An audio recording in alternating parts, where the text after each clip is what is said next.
Entonces, continuando con esta serie de videos acerca del uso del lenguaje C, con nuestro pequeño ejemplito en donde se encuentra esto, para obtener la serie de Fibonacci. La idea entonces era obtener o pedirle a un usuario de que va a ingresar cuántos números de la serie de Fibonacci desea observar. Y finalmente este programa le va a mostrar en pantalla esta cantidad de números, ¿no? O esta serie. Solamente se va a permitir ingresar al usuario números enteros y positivos.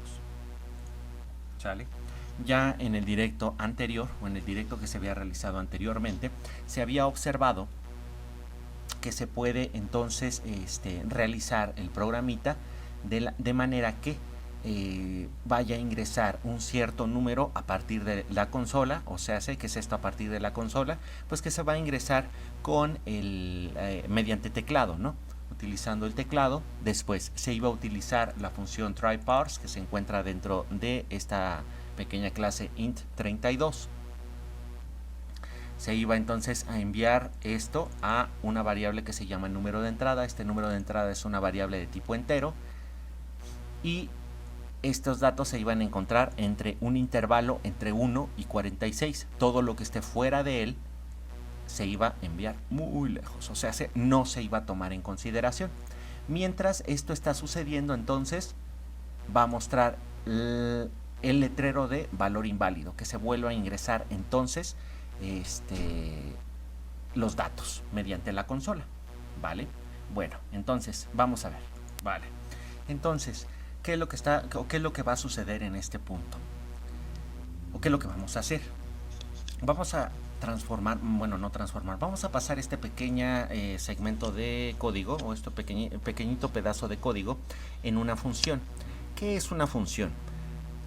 Vamos a verlo de una manera así muy sencilla y además que se pueda entender de manera de por qué se están utilizando funciones o desde dónde estamos utilizando esta cosa de las funciones, porque va a ser muy útil en el momento en que se utilice la programación, tanto, o más bien el paradigma de programación, tanto funcional como orientado a objetos, ¿vale?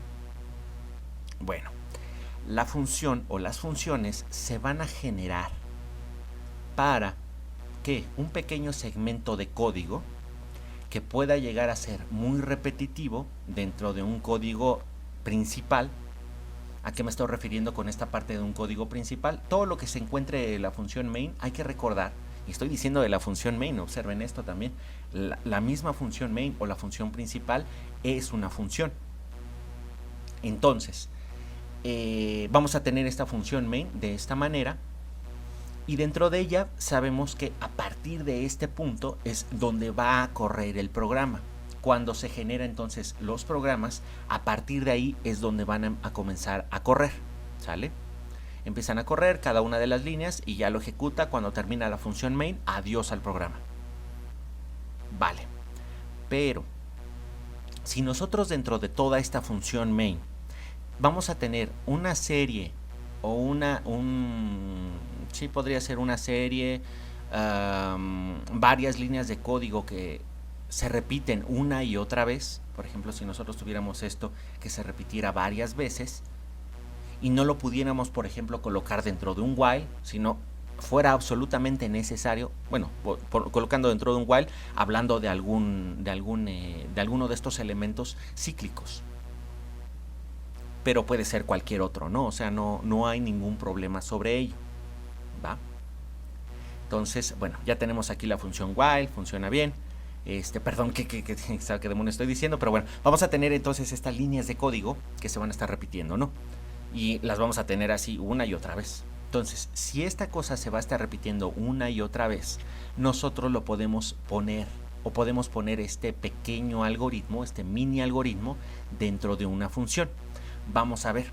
Por ejemplo, en este caso para el ingreso de datos sabemos que se va a requerir primero que muestre que esta es la serie de Fibonacci, después que ingrese el número de elementos de la serie, y en un while, si no se cumple esta condición, que es la que mencionaba en un inicio de este video, que sea todo lo que se esté leyendo de consola que se intente convertir a un entero de 32 bits y cuando se logre convertir se envíe a un número de entrada y a partir de ahí, o además este número de entrada sea menor o igual a 0 o número de entrada sea mayor a 46 dentro de este intervalo de la serie numérica que vamos a tener, bueno, de la recta numérica más bien, ¿no? De esa que muchas veces se enseñan desde el jardín de niños, ¿no? En primaria. Vale, entonces, y posteriormente entonces aquí va a mostrar que si esto no se, mientras esto se esté cumpliendo de aquí, va a estar mostrando que el valor es inválido, que vuelva a ingresarlo. Necesitamos un número entero y además que se encuentre en un intervalo de 1, de 1 a 46. Todo lo demás no nos interesa, ¿sale? No nos sirve para nada. Bueno, ¿cómo lo vamos a convertir a una función? Vale. Todo se va a realizar dentro de esta cosa que se llama class program, dentro de la clase programa, ¿sale? Aquí tenemos la función principal, que es la función main. Entonces, nosotros podemos colocar otras funciones aquí. Muchas veces para los que han estado trabajando con el lenguaje C o han trabajado con el lenguaje C, van a observar entonces que anteriormente se realizaba tanto el prototipo de la función como la definición de la función.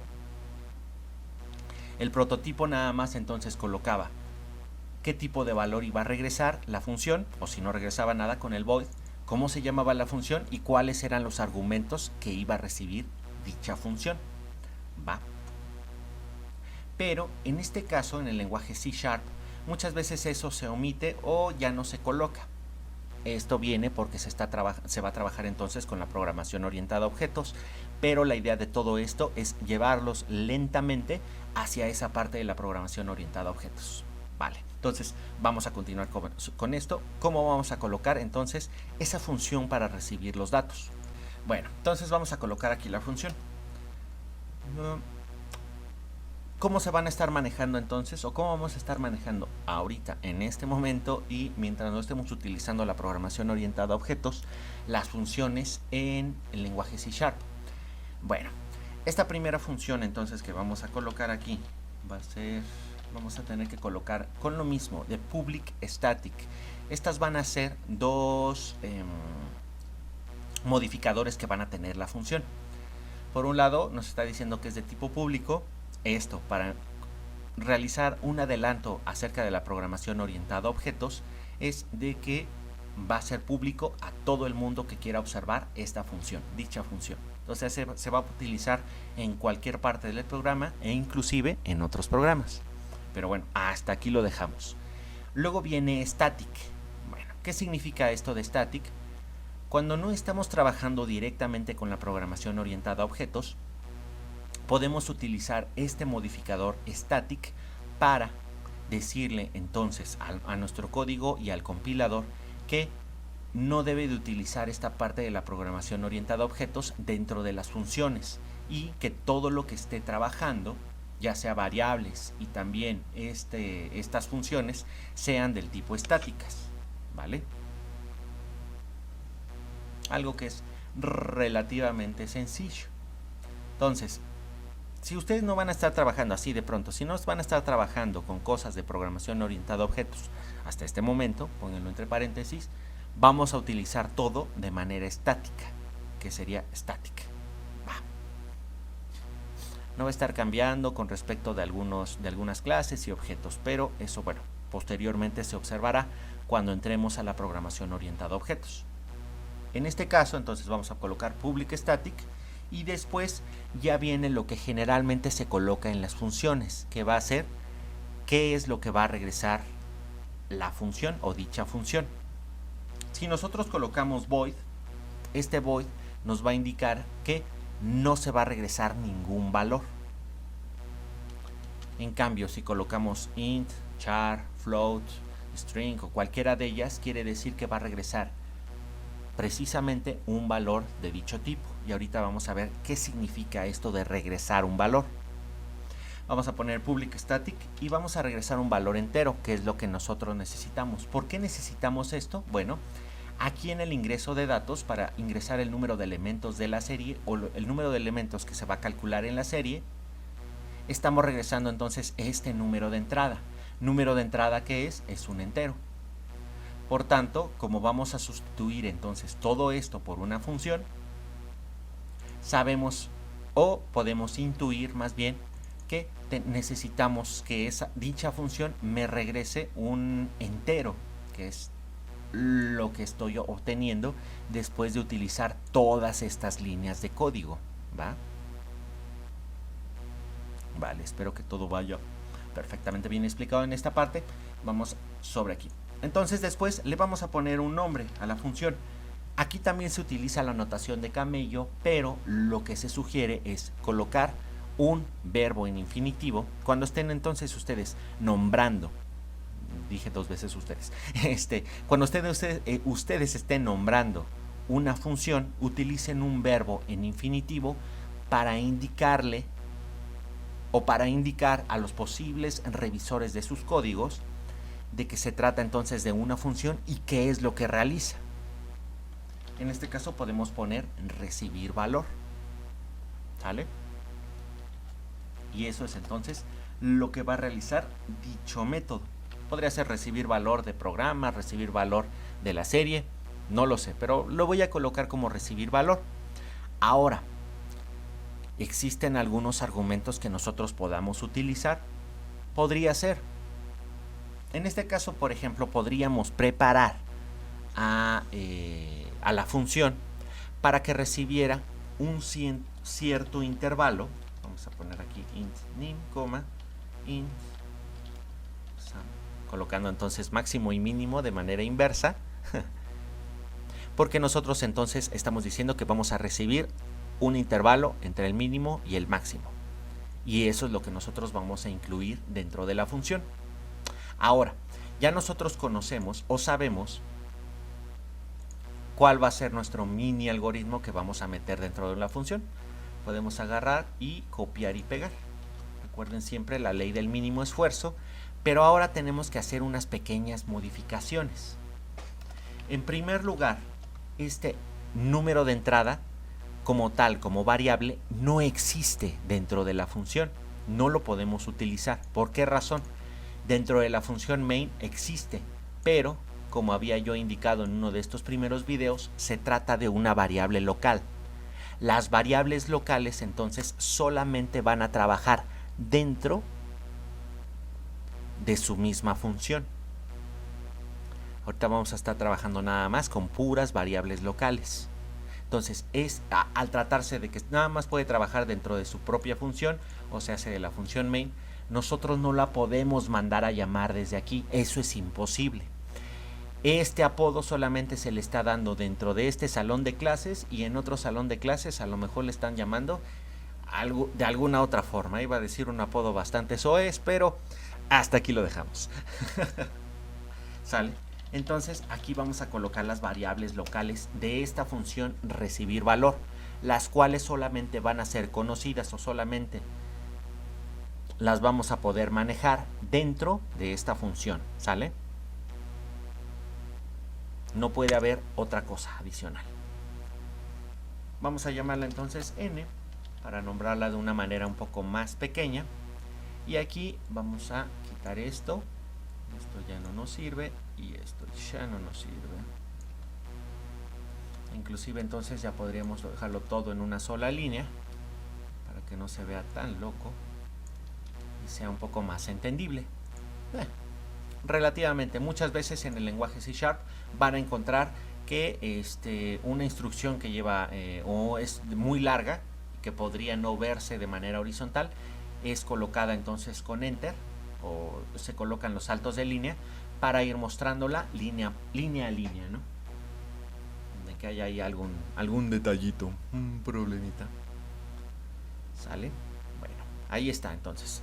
Hasta ahí ya lo tenemos, esto está bastante bien, y vamos a ver cómo vamos a continuar. Bueno, entonces ya lo tenemos así, de esta manera. Hay que revisar entonces que aquí nada más se encuentren esta variable, esta misma variable, ya nos la está mostrando. Mantenemos todo lo demás, no estamos haciendo ningún cambio de variable adicional, pero falta una cosa, que es el valor que va a regresar la función. Vamos a colocar entonces mediante la instrucción o mediante la palabra clave return y vamos a colocar qué es lo que nosotros necesitamos regresar, que sería esta variable n, en donde se está guardando este entero de 32 bits que va a cumplir que es entero, un número entero, y que se encuentra dentro del intervalo de 1 a 46. ¿Sale? Va. Ya lo tenemos ahí y queda súper sencillo y carismático. Ya lo tenemos aquí esto. Y ahora viene la parte interesante. Vamos a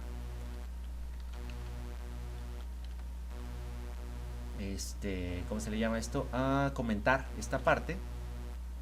¿Vale? Comentamos. Y ahora, ¿qué va a pasar? Al momento entonces de que estamos comentando, pues ya no estamos recibiendo absolutamente nada. Ya no está efectuándose este pequeño mini algoritmo. Y observen, pequeño mini algoritmo. Ahora, nosotros necesitamos mandar a llamar esta función. Por mandar a llamar, ¿a qué me estoy refiriendo? Bueno, vamos a colocar entonces recibir valor. Nos está pidiendo entonces dos valores, un valor mínimo y un valor máximo, que también no hicimos esa modificación acá dentro de la función, porque le estamos pidiendo que sea de 0 a 46, pero esta función nosotros podríamos programarla de tal manera que reciba un valor de tipo entero, de 32 bits, dentro de un intervalo, el que sea. Por tanto, entonces aquí vamos a modificar el mínimo y el máximo. Super, ¿no?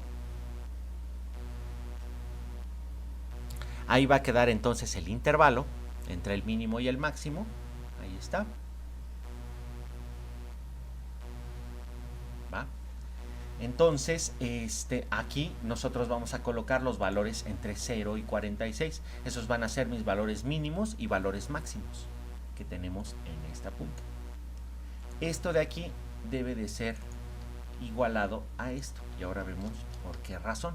Bueno, en este punto vamos a ver qué es lo que está sucediendo. Empieza a correr siempre desde la función main. Recuerden, eso siempre sucede. Encuentra las variables locales, etcétera, etcétera, y encuentra esta parte. Y está viendo que existe aquí una función. Ah, caray. Dice, entonces hay una función. Coloca una pequeña banderita y dice, espérate, aquí voy a irme al pedazo de código que se llama recibir valor, o al cual tú le pusiste el nombre de recibir valor. Entonces viene para acá, viene a esta onda, pone recibir valor, y estos dos valores de 0 a 46 los coloca entonces aquí y acá, los sustituye. Estos valores también van a ser como una especie de variable local. Estos argumentos que se están enviando a la función van a ser entonces como variables locales que solamente van a funcionar dentro de la misma función. Valga la super rebusnancia, ¿no? Va. Entonces ya entramos aquí, ingresa a la variable local, hace todo este procedimiento, aquí sustituye entonces por los valores numéricos y después encuentra este return. Este return le va a decir que regrese un valor a donde se llamó. Cuando se realiza todo esto, entonces se carga esta variable local n, y ahora esta variable local carga el valor aquí y regresa donde dejó la banderita levantada. Ahí dejó entonces nuestra banderita levantada y le dice entonces recibir valor. Aquí en recibir valor va a sustituir entonces por el valor que está regresando de esta n, y esto lo va a asignar a número de entrada, y todo el mundo es completa y totalmente feliz. Funciona. Va a estar pasando entonces este valor numérico directamente para acá. ¿Sale?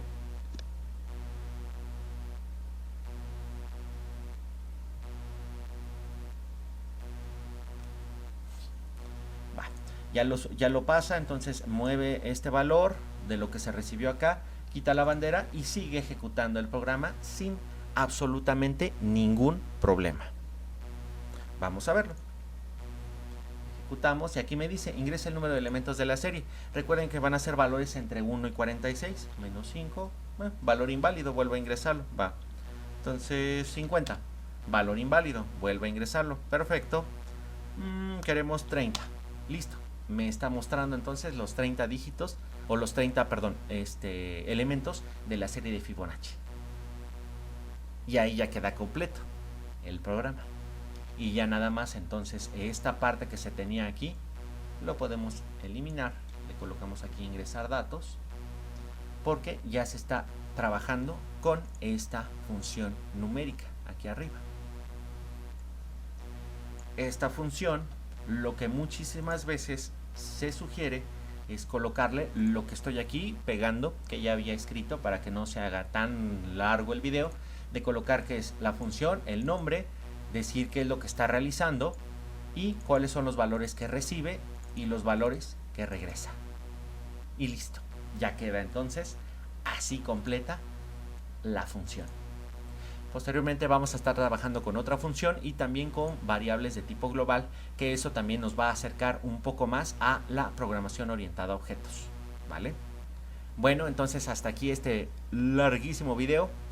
Espero que les haya quedado todo súper bien, o más bien todo haya quedado perfectamente bien explicado, y nos veremos después. Chao.